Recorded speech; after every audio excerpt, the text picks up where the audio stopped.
This is one of the most expensive cameras you can buy, but it's worth nothing if you don't shoot it. I am sure there's a scenario that most gearheads have experienced, and that is you bought your dream camera and now you do not know what to shoot.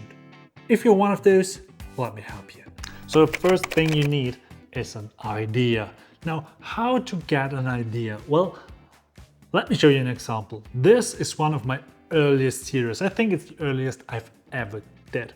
I was walking through a forest, wanted to do some pictures of trees and things like that, of landscapes, and then I was already walking back to the car, and then I seen this bottle of baby shampoo on the side, and I thought, wait, why is someone that's having a baby, because I mean, if you have baby shampoo, you obviously have a baby. Why does someone like that throw this thing into the nature and destroys it? And that was where the idea hit me. I thought, okay, I take a photo of this bottle, but not just any photo. I take it like a commercial shot, a top-down shot, very accurate. And yeah, this was the first image. And then I thought, you know what? I go out every day if the weather, if the light is the same as this day, and I will look for some rubbish someone threw away and will always shoot it the way I shot the first one. And that was how this first series was born. Still can't find an idea? Still one. It will work, I promise, and I'll show you an example later. Okay, you have an idea, great.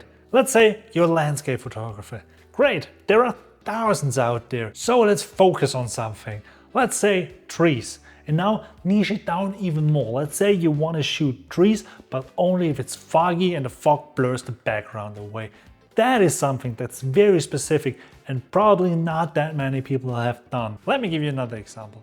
This is an image that is shot with a drone top down. You can see olive trees on Crete where this little path is going through. And this path divides the image and makes it kinda interesting. Without the path, boring. The path, minimalist. And you could make a series out of that too. On the other hand, an image like that will never be iconic. Why? Well, because it's the obvious one. It's a landscape shot that everyone would make if he sends up his drone. It's the obvious one. Everyone would have this idea that would say, hey, I have a drone, I send it up in the sky, there's a beautiful landscape scene in front of me, let's take the whole scene. With hundreds and thousands of photos like that. They're all beautiful, but no one is really special, right? So, niche it down, and the chance that you do something that no one else does is very high. The more specific, the better. And your tools can help you too. And with tools, I mean your gear, your camera and lens. Because the focal length and the aperture you use have a lot of impact to your image. Let's say you want to create your iconic look for your series. It helps you a lot more to always use the same focal length and aperture than always using the same color profile, the same preset.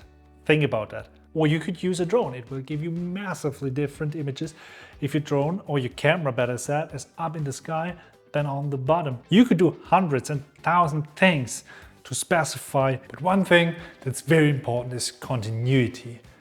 Do it always the same way. I have another example for you that I mentioned at the beginning. This is one of my latest projects and it shows you everything I told you before. Idea?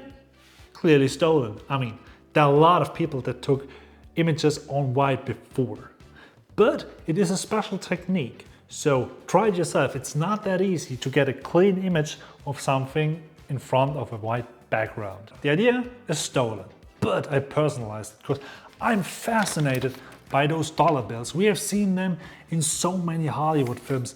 The dollar bills, they are part of the pop culture. They symbolize power, they symbolize, well, they're just iconic. And to be honest, they're aesthetic. Aesthetic? Yes, because if you've ever seen a euro bill, well, those things, they look like toy money. This is a very classical design that I like a lot. So, another thing that fascinates me a lot on those bills is the detail that is on them. I mean, let me show you this one. Look how many details are inside of those bills. Now, my idea is, like I said, fascinated by those things, and I want to hang them to the wall. So I wanted to shoot dollar bills on that pure white background. But then I had to choose my tools.